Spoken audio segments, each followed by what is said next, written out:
தொட்டாலே நீ பட்டாசா வெடிக்கிறேன்னா 10,000 வாலா. இந்த வரிகளை கேட்டது உங்களுக்கு என்ன ஞாபகம் வருது? சாய் சபைங்க. ஊரெல்லாம் அந்த பாட்டை போட்டு அடிச்சுக்கிட்டு இருக்காங்க. ஆக்சுவலாக அந்த பாட்டு நல்லா தான் இருக்கு எனக்குலாம் கேட்கறதுக்கு. பாட்டு நல்லா தான் இருக்குது. பாட்டு வந்ததுலேருந்தே நல்லா தான் இருக்குது. இன்னொரு என்னன்னா இப்போ நல்லா இருக்குன்னு சொல்றல, ஆனா பிரதீப் படம் பெருசா ஹோப்பெல்லாம் இல்லைங்கிறனால ஃபர்ஸ்ட் சிங்கிள்லாம் வந்தப்ப நான் கேட்கவே இல்லை. ஊரும் பிளட்னு சாங் வந்துருக்கு ஃபர்ஸ்ட் சிங்கிள்னு சொல்லி போட்டுப்ப சரி ஏதோ ஒரு பாட்டு போல நிறைய பேர் நல்லா இருக்கு சரி ஊரும் பிளட் பாட்டு நல்லா இருக்கு அப்படின்னு விட்டேன். கேட்கலாம் இல்லை நினைச்சுக்கிட்டேன். அப்புறம் ரீல்ஸ்ல வரும்ல தொட்டாலே நீ பட்டாசுனா இந்த பாட்டு நல்லா இருக்கு பரவாயில்ல 2-3 பாட்டு நல்லா இருக்கு போல படத்துல அப்படின்னு. அதுக்கப்புறம் பார்த்தேன் அல்லையா ரீல்ஸ்ல வந்துச்சு எல்லா பாட்டும் நல்லா இருக்கும் போல 3 பாட்டு நல்லா இருக்கு இந்த படத்துல அப்படின்னு நினைச்சிட்டு எந்த பாட்டு முழுசா கேட்கல ரீல்ஸ்ல மட்டும் பார்த்து மொத்தம் இந்த படத்துல 3 பாட்டு நல்லா இருக்கு அப்படின்னு நினைச்சிட்டு இந்த படத்தை பார்த்து உட்காந்தா ஒரே பாட்டு தான். ஆனா அது 9 தடவை வருது. அது ஒரு விஷயம். ஓ படம் வரும்போது தான் பார்த்தீங்க. படம் வரும்போது தான் ஒரே பாட்டுன்னு எனக்கு தெரியும். அப்ப நீ வந்து நல்ல அப்டேட்டடா இருக்குங்க. இது அப்டேட்டடா இருந்திருக்கேன். என்ன பண்றது போங்க. நான் பாட்டு வந்தப்போ கேட்டேன். வந்தப்ப முதல் 2 நாள் வந்து அதென்ன நம்ம ஓகே கண்மணியில ஒரு பாட்டு வரும்ல காரா ஆட்டக்காரா. ஆமா கொஞ்சம் அந்த ஒரு இது இருந்தது. ஆனா அது லோ குவாலிட்டியில கேட்டோம்னா எப்படி இருக்கும் அப்படி இருந்துச்சு. ஆனா ஒரு 2 நாள் 3 நாளைக்கு அப்புறம் சூப்பரா இருந்துச்சு. அதுக்கப்புறம் கேட்டோம்னா ஒன்னொன்னும் ஒவ்வொரு பாட்டு ஒரே பாட்டு தான். ஆனா ஒவ்வொருத்தையும் கேட்கும்போது ஒவ்வொரு மாதிரி இருக்கும். படம் எப்படி இருந்துச்சு? பிரதீப் ரங்கநாதன் பார்ட் 1 பார்ட் 2 அப்படின்னு ஒரு படம் ஒரே படத்தை வந்து அது மாதிரி வேற ஒருத்தவங்களுக்கும் இங்க நிக்கிறாரு பிரதீப் ரங்கநாதன். அவரு கூட வந்து யாரு கையடு நடிச்சா எப்படி இருக்கும், மம்தா நடிச்சா எப்படி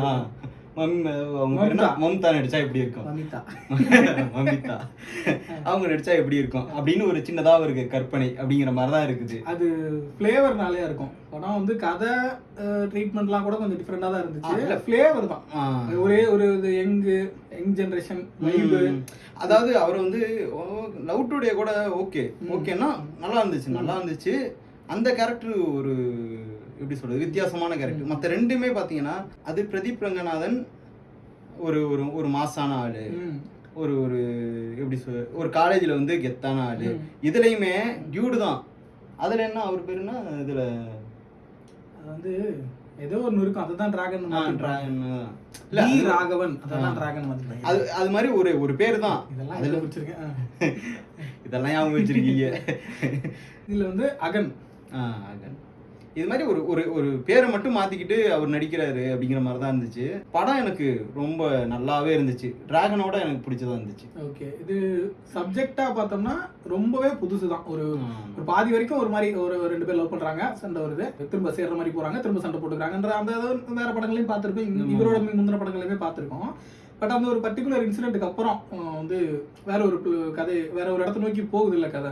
அங்கேருந்து தமிழ் சினிமால இப்படி ஒரு ட்ரீட்மெண்ட் இப்படி ஒரு கதை யாருமே எடுத்துருக்க மாட்டாங்கன்னு யோசிக்கிற அளவுக்கு ஒன்று போயிட்டு இருந்துச்சு. அதில் வந்து ரொம்ப போல்டா எப்படி சொல்றது இதெல்லாம் எப்படி அக்செப்ட் பண்ணிப்பாங்களா என்ன ஏது அதுக்குள்ள யோசிக்காம ரொம்ப சீரியஸான விஷயத்த அப்படியே ஜாலியாவே சொல்லிடுவோம். அவனுக்கு காதில் விடாத மாதிரி சொல்லிட்ட மாதிரி இருந்துச்சு. இன்னொன்னு இருக்குது, அதை எப்போதுமே நம்ம ஜாலியா பாக்குறோம் அப்படிங்கிறத இன்னும் அந்த சைடு சேர்ந்து போயிருந்திருக்காதோ, யாரை வந்து திட்டுறோமோ யாரை வந்து சொல்றோமோ அங்கிட்டு போயிருந்திருக்காதோ. இப்போ ஜென்சிக்கு வந்து ஜாதி பிரச்சனை தெரிஞ்சிருக்கும். ஜாதி வந்து இவ்வளவு வீரியமா இருக்குதா அப்படிங்கறத வந்து எல்லாத்தையும் ஜாலியா சொல்றோம் அப்படிங்கிறப்ப இதையும் ஜாலியா சொல்றோம் அப்படின்னு போயிருமோ, அவங்களுக்கு சரியா கன்வே ஆயிருக்காதோ.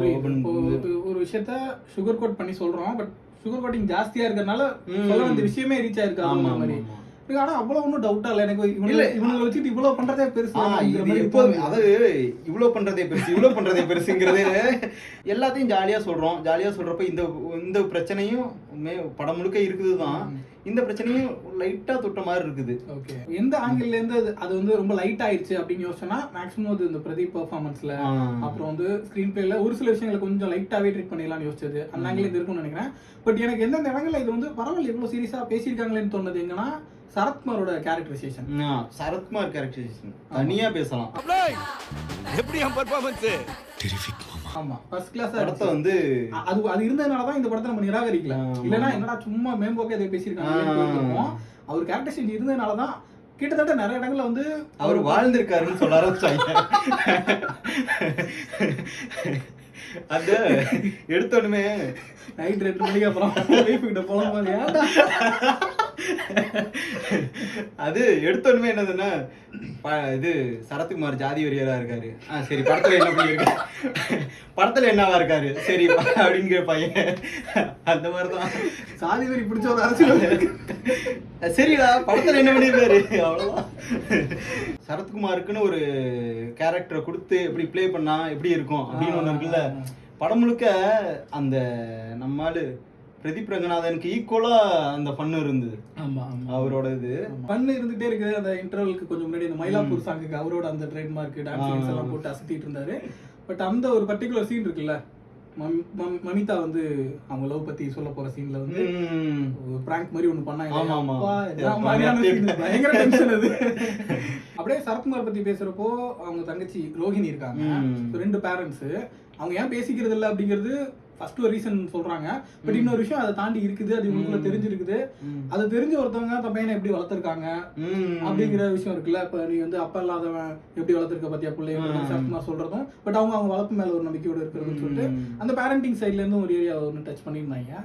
அடுத்து இந்த படத்தை வந்து ஒரு ஆர்டினரி மூவில இருந்து அடுத்த லெவலுக்கு கொண்டு போற ஒரு முக்கியமான சீன் அப்படின்னு சொல்லணும்னா, அந்த கல்யாணத்துக்கு முன்னாடி மமிதா பிரதீப் கிட்ட பேசக்கூடிய சீன். அதுல வந்துட்டு அவங்க ஒரு ஆசிலேஷன் இருக்குது, எல்லாருக்குமே இருக்கக்கூடியதுதான். இது வந்து பிரதீப் ரங்கநாதன் யோசிச்சிருந்தா நம்ம வந்து ரொம்ப சாதாரணமா கடந்தது. ஆமா, ரொம்ப நமக்கு பெருசா தெரியாது. நம்மளால விஷால் இருக்கு அப்படி 3 பொண்ணு ஒரே நேரத்துல இருக்கு, அந்த இடம் இருக்குல்ல, அது எல்லாருக்குமே அந்த ஒரு இடம் இருக்கும். அந்த ஒரு யாரு என்ன அப்படின்னு, இது உண்மையாவே லவ்வா இல்லையா, வேணுமா வேணாமான்னு, அது ஒரு நல்ல இடம். இல்ல ஆக்சுவலா அது மமிதா அந்த சீன்ல வந்து டயலாக்ஸ்மே ரொம்ப ப்ரிசைஸா இருந்துச்சு. நீ வேணாம்னு சொன்னதுக்கு அப்புறம் பாரி மீட் பண்றேன் பழகுறேன், பட் வந்து இது லவ் தானா இல்ல இந்த எம்டினஸ் ஃபீல் பண்ற மாதிரியான ஒரு ரிலேஷன்ஷிப்பா அப்படின்னு டிசைட் பண்ண முடியலன்னு சொல்றாங்கல்ல. ரொம்ப ப்ரிசைஸா இருந்துச்சு, வார்த்தைகள் எல்லாமே ரொம்ப கரெக்டா இருந்துச்சு. இது எப்படி வேணா தப்பா போலாம், அந்த மாதிரிலாம் எல்லாமே ரொம்ப கரெக்டா இருக்கிற மாதிரி இருந்துச்சு. மோரோவர் அட்மிட் பண்ணிக்கிறாங்க, எனக்கு டவுட்டா இருக்கு, எது வேணும்னு டிசைட் பண்ண முடியல.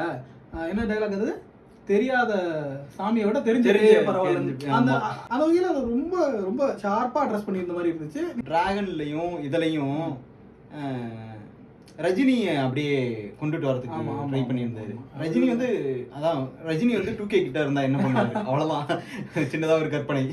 இதை வந்து நம்ம ஃபன்னா சொல்றோம்ல, இது வந்து ரொம்ப ஸ்ட்ராங்கா ரெஜிஸ்டர் பண்ற மாதிரி படத்தோட டைரக்டர் இன்டர்வியூஸ்லாம் நான் வந்து இது ரஜினிகாந்த் ஸ்ரீதேவி மைண்ட்ல வச்சுதான் இந்த ஸ்கிரிப்ட் எழுதுனேன். ஆமா ஆமா ஆமா, கைண்ட் ஆஃப் பிராண்டிங் தான். வந்து சிவகார்த்திகேயன் வந்து அந்த காலேஜ் படம் நடிக்கிறது இல்லைன்னு அதுக்கப்புறம் அடுத்த சிவகார்த்திகேயனா இருப்பாரு நம்ம நினைச்சிட்டு இருந்தா, சிவகார்த்திகேயன் விஜயஜிதா எங்க ரஜினிகா நானு. அவரோட கேரக்டரைசேஷன் இந்த படத்துல பார்க்கும்போது நீ சொன்ன மாதிரி மற்ற படங்கள்ல இருந்த மாதிரி தான் சிமிலரா இருக்கிற மாதிரி தான் இருந்துச்சு. ஈஸி ஃபன் கை, அப்படி ஜாலியா ஊர் சுத்திக்கிட்டு என்ஜாய் பண்ணிட்டு பிடிச்சி பண்ணிட்டு இருக்கிற மாதிரியான ஒரு நபருங்கிற மாதிரி இருந்துச்சு.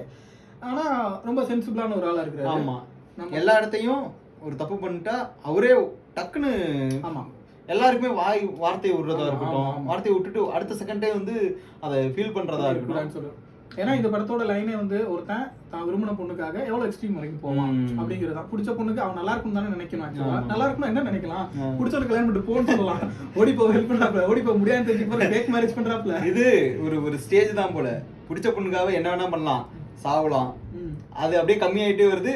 அதை வந்து பிடிச்ச பொண்ணு வந்து இன்னொருத்தன் கல்யாணம் பண்ணிக்க விடலாம், விடலாம், மீன்ஸ் எந்த பிரச்சனையும் பண்ணாம சரி கல்யாணம் பண்ணிக்க அப்படின்னு விடலாம், எதுவும் பண்ணாம. எல்லாமே கொஞ்சம் பிசிறு திட்டினாலும் தப்பா போறதுக்கோ வல்கரா ஆகுறதுக்கோ நம்ம ஆளுங்களே பேசிக்கிருந்தாங்க. கக்கோல்டு அது மாதிரிலாம் வார்த்தை யூஸ் பண்ணியிருந்தாங்க. ஆனா ஒரு இடத்த கூட அது மாதிரி தோணல, கொஞ்சம் கூட தெரியல. ஆச்சரியமா இருந்துச்சு. அந்த கல்யாணம் நடக்குது, அதுக்கப்புறம் கன்சீவ் ஆன விஷயத்த சொல்றாங்க, அங்க ஒரு டிராமா ஒன்று நடக்குது. யோசிச்சு பார்த்தா அந்த சீன்ல பிரதீப் இருக்கு. இதே மாதிரி சீன் வந்து தமிழ் சினிமால காமெடி சீனா வந்திருக்கும். பிரதீப் இருக்கிற இடத்துல ஒரு டம்மி பீஸ் ஒரு காமெடி. ஆமா, அப்படிதான் நம்ம அந்த சீனை பார்த்திருக்கோம். அந்த இடத்துல இருக்கா நம்ம உறுத்தலாவே இல்ல சுத்தமா. நமக்கு வந்து அவங்க 2 பேரும் ஹஸ்பண்ட் ஒய்ஃப்ங்கிற ஃபீலே இல்ல சுத்தமா. ஏன்னா ஹஸ்பண்ட் இங்க இருக்கான், இன்னொருத்தன் வச்சுட்டு இப்படி சொல்றாளே, இவன் ஹஸ்பண்ட் இல்ல, தாலி கட்டுறதுனால எப்படி ஹஸ்பண்ட் ஆவான் நம்ம கூட ரெஜிஸ்டர் ஆயிடுச்சு அந்த மாதிரி. அதான் இவ்வளவு பண்ணக்கூடிய ஒருத்தன் அப்படிங்கிறதுனால அவன் ஒன்றும் பெர்ஃபெக்ட் ஆனவங்களாம் கிடையாது. அவனுக்கு கோவத்துல வார்த்தை வரும், விட்ட உடனே அட்மிட் பண்றான், நான் சொல்லி இருக்க கூடாது அப்படி. அது இயல்பு தானே. இந்த மாதிரி இருக்கவங்க ரொம்ப பெர்ஃபெக்டா இருப்பாங்க, ரொம்ப சென்சிட்டிவா இருப்பாங்க, ரொம்ப ஜென்டிலா நடத்துவாங்க. அது என்னன்னா எல்லாரும் மாதிரி இருப்பான், கொஞ்சம் சென்சிபிளாவும் இருக்கான், அது எதுவும் முக்கியம். மமிதாவுக்கும் இந்த டிராவிடுக்குமான அந்த சீன் இருக்குல்ல, அது கொஞ்சம் ஃபோர்ஸ்டா இருந்த மாதிரி இருந்துச்சு. படம் அப்படியே போயிட்டு இருக்குது. அந்த மொமெண்ட்ல வந்து அந்த மமிதா கேரக்டருக்கு ஒரு பெரிய ரியலைசேஷன் வேணும், ஒரு ஸ்ட்ராங்கான ஹிட்டிங் ஒன்று இருக்கணுங்கிறதுக்காக ரொம்ப ஃபோர்ஸ்ஃபுல்லா அந்த இடத்துல டிராவிட் அப்படி பேச வச்ச மாதிரி இருந்துச்சு. இன்னொன்னு மமிதா கேரக்டர் அப்படி அவ்வளோ கேர்லெஸ்ஸா, அவ்வளோதான் நமக்கு எல்லாம் செட் ஆயிடுச்சு கிளம்ப போறோம் அப்படின்ட்டு இவனை பத்தி கொஞ்சம் கூட கவலைப்படாம ஜாலியா இருக்கிற மாதிரி இருக்கிற விஷயத்தையும் நம்மளால அக்செப்ட் பண்ணிக்கலாம். அந்த பொண்ணு அப்படி இருந்தாதான் இவனால இப்படி கேட்க முடியும், இப்படி கேட்டாதான் அந்த பொண்ணு அதுக்கு அப்படி ரியாக்ட் பண்ணி திரும்ப அந்த பேக் வர முடியுங்கிறதுக்காக அந்த சீன் அது மட்டும் கொஞ்சம் ஃபோர்ஸ்ஃபுல்லா இருந்த மாதிரி இருந்துச்சு. அது ஒர்க் அவுட் ஆச்சு அந்த சீனை. இல்ல எனக்கு ஓகே தான். அந்த பேசின வார்த்தை வேணா இதுவா இருக்கும். அவன் வந்து பிரதீப் ரங்கநாதன் ரொம்ப நாளா பாத்துக்கிட்டு இருக்கான். எந்த இடத்த அவன் மேல லவ் வந்துச்சு, அதுல இருந்து இவனையும் தெரிஞ்சிருக்கு.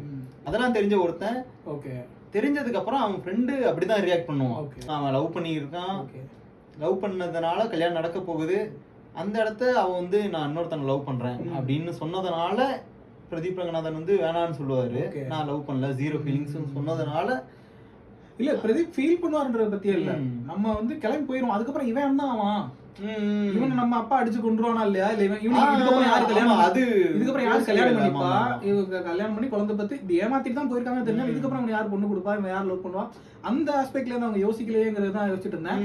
சடனா இப்ப பேசிட்டு இருக்கும்போது இன்னொன்னு தோணுது, ஒருவேளை ஒருத்தன் விழுந்து தாங்குறானாவே அவனை வந்து கண்டுக்க மாட்டாங்கல்ல, அப்படியேதான் இருக்குமோ என்னமோ தெரியல.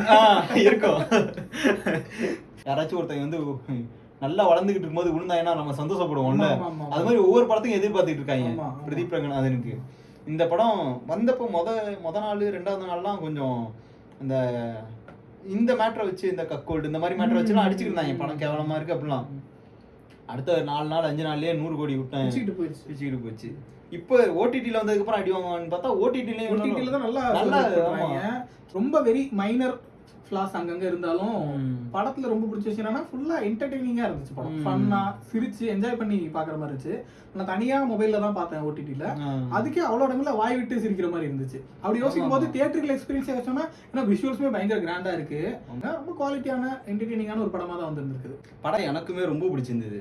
இதுல ஃபேக்கா எதுவுமே இல்ல, கிளைமேக்ஸ் தவிர மற்ற அதுவுமே அப்படிதான் முடிச்சாகணும், வேற வழி இல்ல. அப்ப நீ அவன் வந்து இல்லன்ட்டானா அப்போ ஒரு செடி ஒரு பூ அந்த மாதிரி முடிச்ச மாதிரி அவன் சொல்றான் டைலாக்ல வரப்போ உனக்கு அப்புறம் எனக்கு யார் மேலே லவ் வரலன்னு சொல்றாங்க. அப்படி முடிச்சாலும் அது ரொம்ப பிற்போக்குத்தனமா இருக்கிற மாதிரி இருக்கும். அதையும் நம்ம பேலன்ஸ் பண்ணி ஆகணும். இந்த மாதிரி நல்லா இருந்தது, எனக்கு ரொம்ப பிடிச்சிருந்தது.